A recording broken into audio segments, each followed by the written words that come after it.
Olá a todos.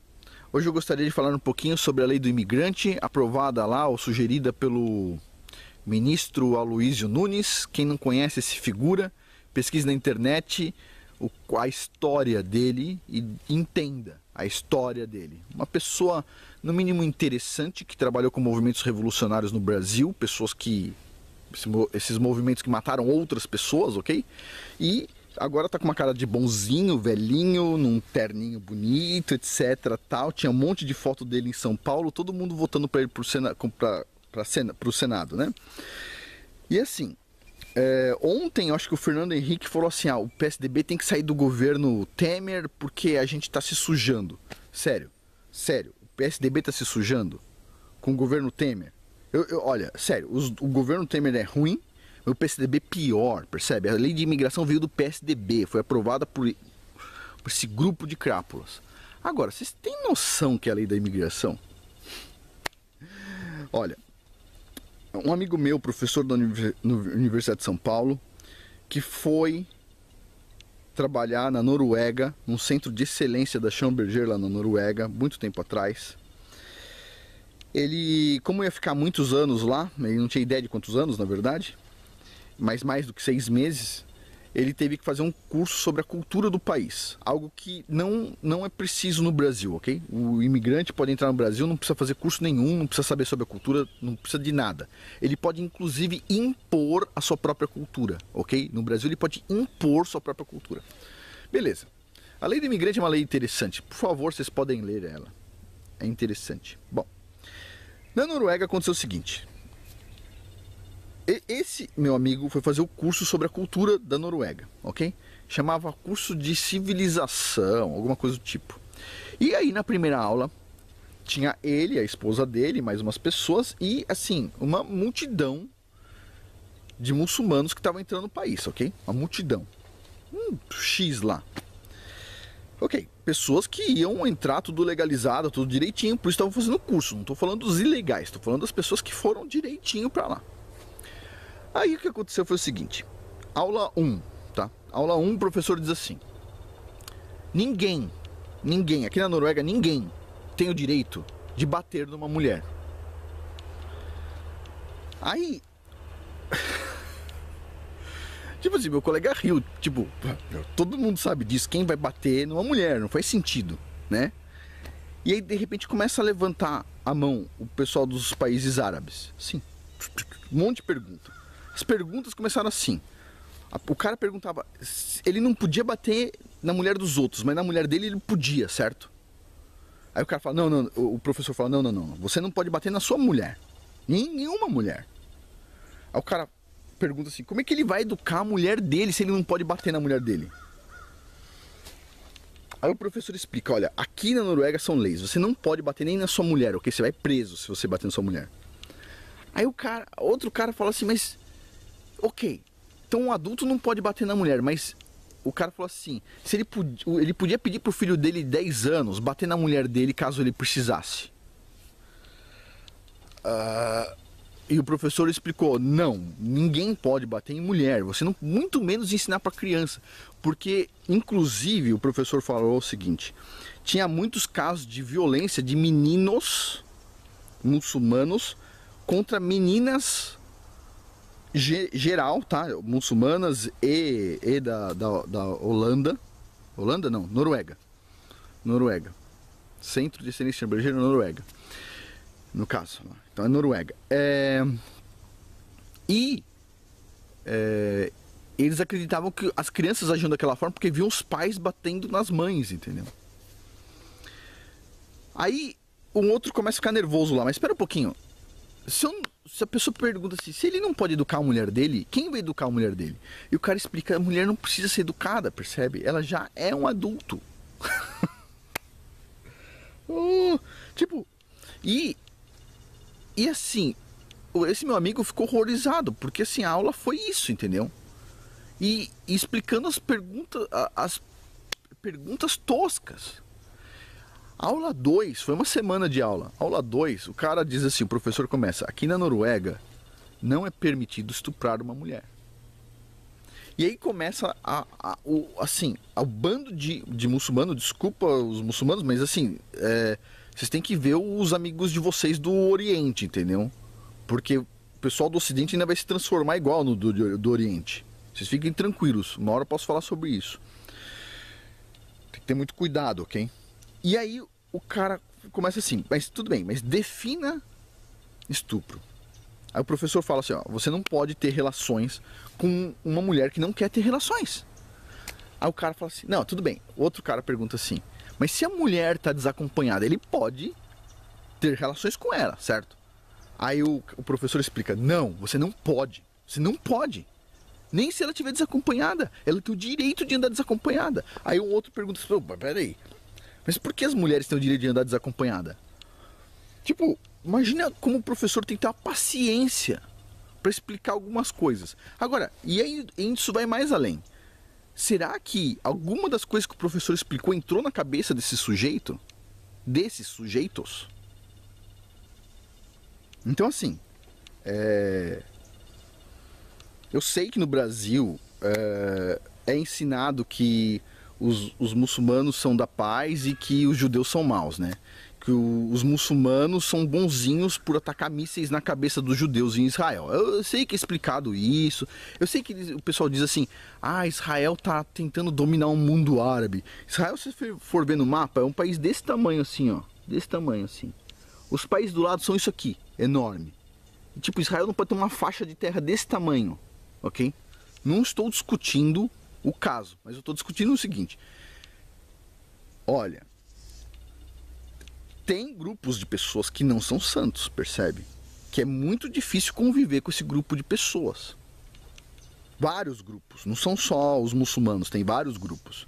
E quando você não dá nenhum curso explicando sobre a cultura do país, o cara pode falar o seguinte, ninguém pode me prender porque na verdade eu estou agindo culturalmente, com a cultura local, com a cultura que ele tinha.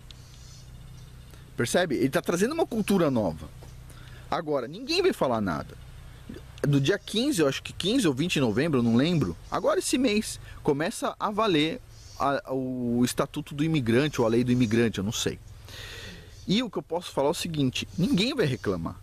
Todo mundo tá nem ligando. Mas sabe o que vai acontecer? Quando as pessoas forem reclamar, não vai dar mais para reclamar, sabe por quê? Porque ninguém vai pagar para encher um monte de avião e levar as pessoas de volta para os seus lugares. Ok? E assim, se o Brasil já tem problemas, vocês não imaginam como vai ficar com essas pessoas. Tá? Eu sei que no Brasil muitas pessoas estão se convertendo ao Islã. Tá? Eu já vi reportagens sobre isso. Tá? O que eu tenho para falar para essas pessoas é o seguinte, eu entendo que muitas religiões estão corrompidas e que as pessoas querem, elas veem alguma coisa no Islã sobre assim, dar atenção ao Criador, mas a gente precisa saber sempre se a história está correta, porque assim, se a pessoa lê com carinho a Bíblia e vê que a Bíblia ela não é um livro de mentiras. Por que ela não é um livro de mentiras? As pessoas me perguntam muito isso. Como é que você sabe que a Bíblia é 100% verdadeira? Eu vou te falar uma coisa, é muito simples. Se ela fosse um livro que só apresenta coisas bonitas de um povo, só apresenta meia-verdades, só apresenta coisas magníficas de um povo, eu ficaria na dúvida. Mas a Bíblia não é assim. A Bíblia mostra o rei Davi, que era uma pessoa, puxa vida, né? Que, importante, mandando o marido de uma mulher para frente de batalha para ele morrer, para ele ficar com a mulher dele, sendo que ele tinha todas as mulheres que quisesse.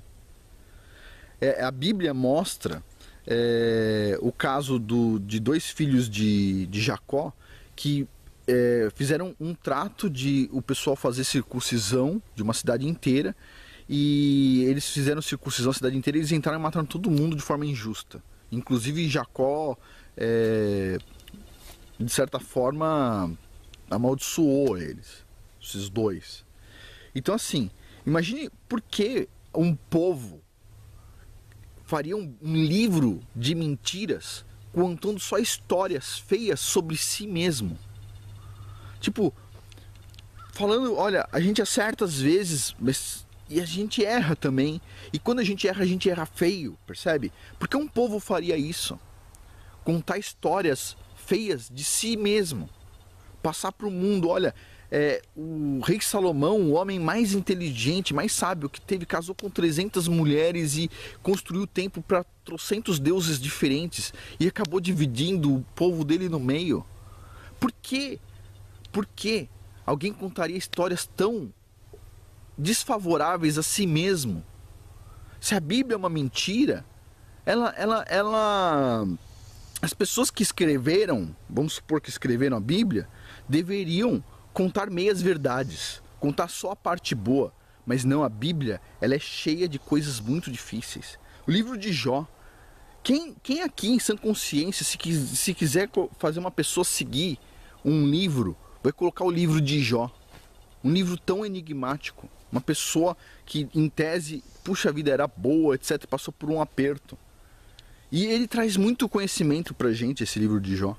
Então, quem colocaria esse livro? Se eu quisesse montar uma religião e quisesse convencer as pessoas a seguir essa religião, será que seria razoável eu colocar o livro de Jó? Inventar histórias assim que desfavorecem? Então, assim, a Bíblia ela é 100% verdadeira. A gente só precisa ter carinho para ler ela. Agora, ninguém consegue ler a Bíblia com o amor que precisa sem o Eterno, o Criador de tudo, te mandar esse amor. Se você não tiver o amor para ler ela, você nunca vai entender a Bíblia.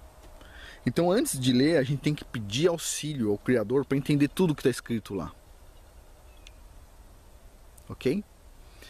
É um livro verdadeiro. Agora, sim, as religiões elas se corrompem com o tempo? Sim, como tudo que tem o ser humano. Então, se você está com problema com a sua religião, não tenta procurar uma religião mais fanática. Tipo, se você é cristão, pega a Bíblia e estuda em casa. Você não concorda que o padre da sua igreja colocou o nome das famílias em cada banco e cada vez que você entra na igreja você se sente desconfortável porque você pensa que aquele banco é daquela família, como já ouvi muitas pessoas e eu mesmo já vi isso? Então não vá mais na igreja, mas leia em casa, estude em casa, reze em casa. Você não precisa procurar um outro grupo de pessoas. Se uma religião bacana te leva para um mau caminho, eventualmente você percebe disso, porque uma outra religião que mal você conhece vai te levar para um bom caminho, ok? É fácil convencer as pessoas a seguirem essas coisas, mas o que eu digo é o seguinte, isso vai te levar a algum lugar, vai te dar lucro lá espiritualmente? Não vai, entendeu? Isso não vai te levar aonde você quer, ok? É isso. A Bíblia Sagrada, que inclui o Pentateuco, os 5 primeiros livros da Bíblia, o Pentateuco, a Torá dos judeus, que inclui os outros livros do Antigo Testamento, que, puxa vida, tem muita sabedoria, e inclui, arrematando tudo isso, a formatação do conhecimento por trás do Antigo Testamento, o Novo Testamento. A gente tem muita informação ali e aquilo já é o suficiente para a gente ter uma vida boa, ok? Bom, por hoje é isso. Se ninguém está se incomodando com a lei da imigração, eu quero só falar uma coisa. Vocês fiquem tranquilos que uma hora vocês vão se lembrar da lei de imigração. Só que quando todo mundo se lembrar, infelizmente não vai dar para voltar atrás, ok? A gente está seguindo vários caminhos ruins e eles são quase impossíveis de retroceder. Os militares agiram de forma equivocada porque não agiram ainda. Isso não é... Mesmo uma não ação é uma ação, é a ação de não fazer a ação, né?